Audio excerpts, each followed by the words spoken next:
Hello, welcome to Daily for Tuesday, September 8th.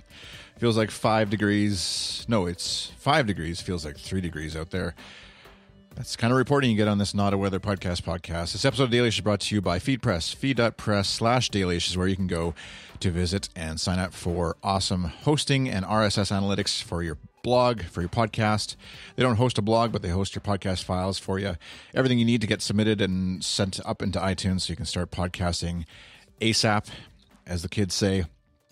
You can use promo code DAILIES during your checkout to try it out and sign up and get 10% off your first year of use. It's what we use here at Good Stuff for all the great files of all the great shows that we host here on Good Stuff. So definitely they work at a big scale like ours and can definitely work for your new show starting out. And maybe someday you bring it to Good Stuff and we host it and have a lot of fun podcasting together. It's also brought to you by Patreon supporters like you. If you visit patreon.com/iChris, you can check out how you can support my podcasting and stuff efforts a little more directly. And you will get, as the Patreon supporters are right now, you'll get video versions of this show sometimes, like today. Haven't done a daily-ish episode period in about a week, so thought I would turn on the video camera and do a video version of it.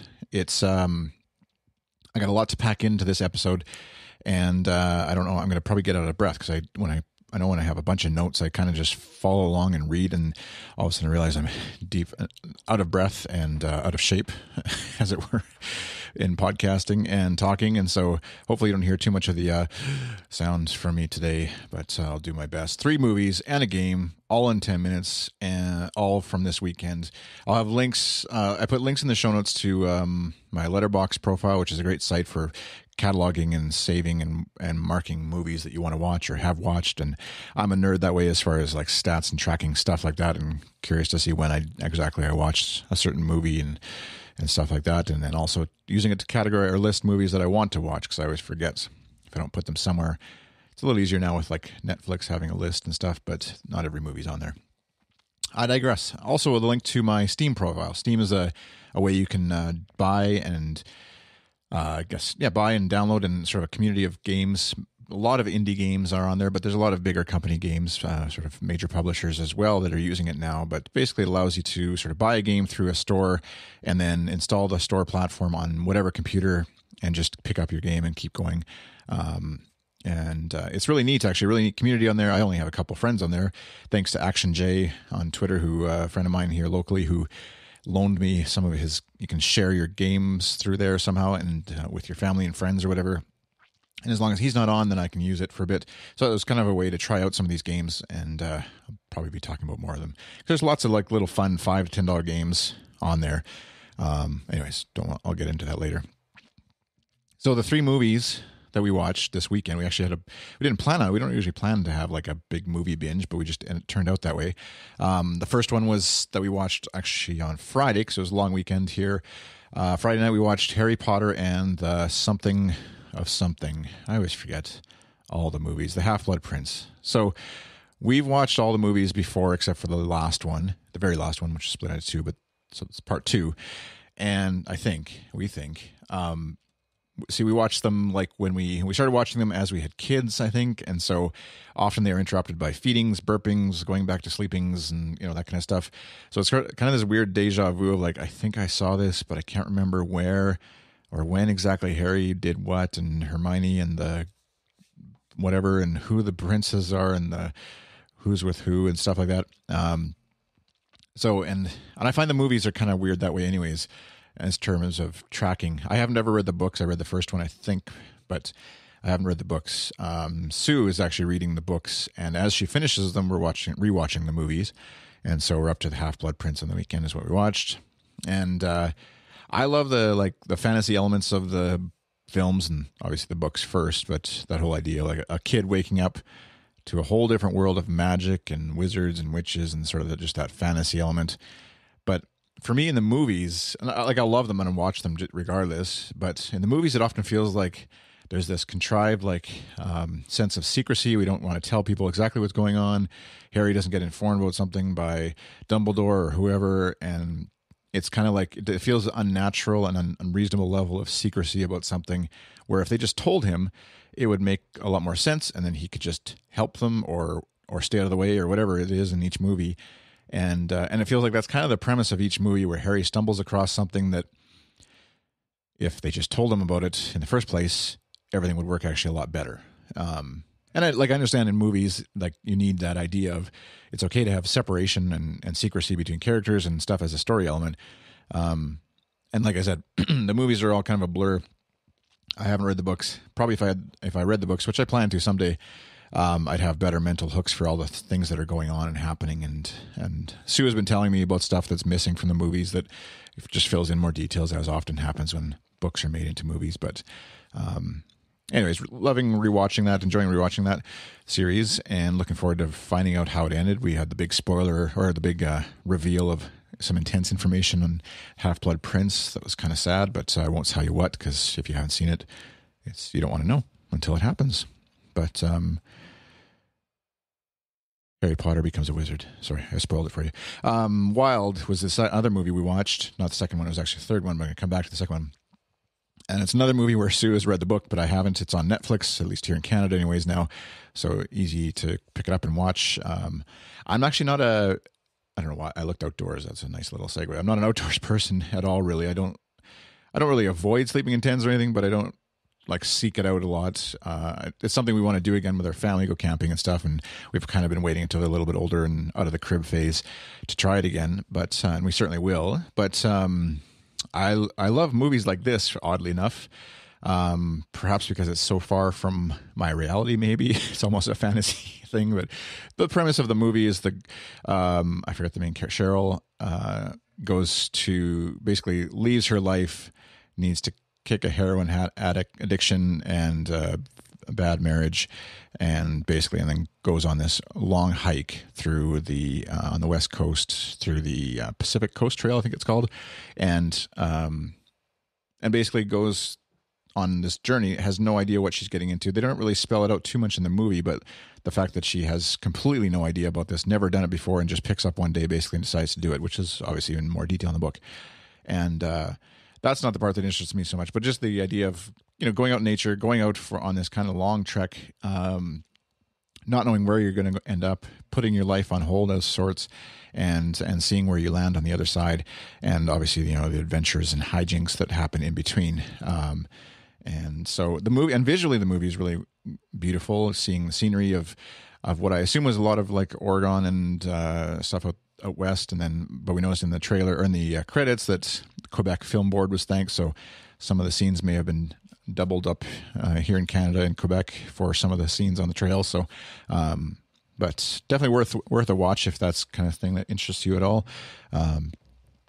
And what was and the second movie we watched, third one I'll talk about is something that I've been wanting to watch for a while. Again, I watched the first half of it, I think almost maybe 6 months ago or whatever, and got interrupted for some reason, probably kids or something. But it's The World's End, which is a movie directed by Edgar Wright, starring Simon Pegg, Nick Frost, a whole bunch of people, Martin Freeman. British folks, that if you don't recognize them, but you'd recognize them. Simon Pegg has been in Star Trek and the new Star Trek series, and I forget what else North American flicks that he's been in, but he's in the new Star Wars apparently, but as a character. Anyways, I love Edgar Wright. I love the movie.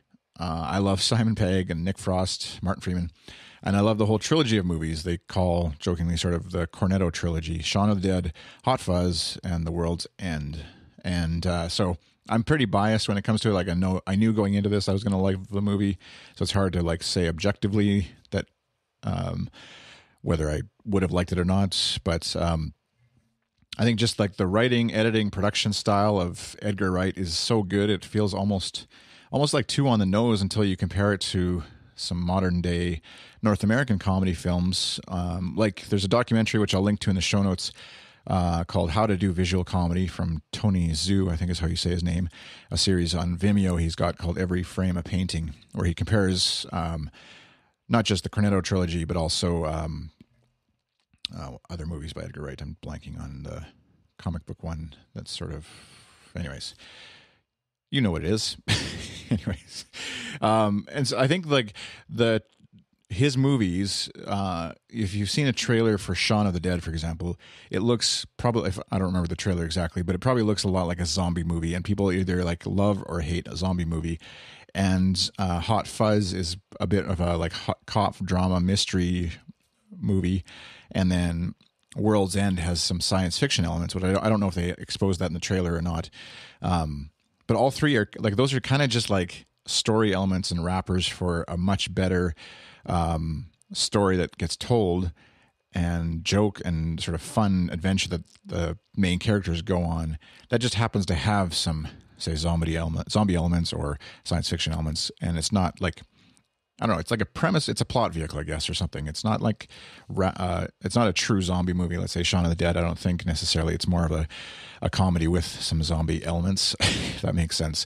And it's really worth watching. Visually entertaining. The writing is really good. And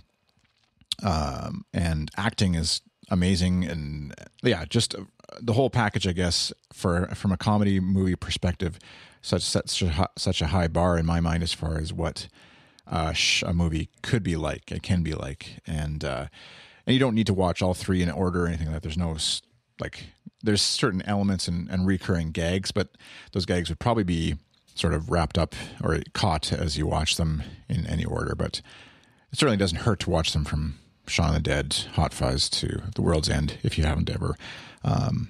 So that's that. I'm way over time. Okay, quickly. Terraria is the game. So 3 movies in a game. Again, thanks to Action J for sharing a Steam account so I could try this out. It's kind of like Minecraft in 2 dimensions instead of 3. It's not a new game. It's already sold 12 million copies, which is crazy awesome for like an indie game. It's about $11 on Steam. I think it's on iOS, like iPhone, iPad. It's I think $6 or something like that. I haven't tried it on iPhone. It has a bit of a higher learning curve to start with than Minecraft, I found, at least on the computer side. Through Steam, there's a helpful guide in the game to walk you along, but a lot of stuff happening and a lot of little icons to sort of track and figure out what's going on. Our oldest saw me playing it for about 5 minutes on the weekend and said he was dreaming about it that night. But that's a little bit of his personality. But kids definitely get into it. It's kind of fun, just like hacking away. It's interesting, like it's all a little older pixel style, or I don't know if it's voxel or pixel or whatever style art that for me looks like a return to, like, you know, stuff from 20 years ago almost now.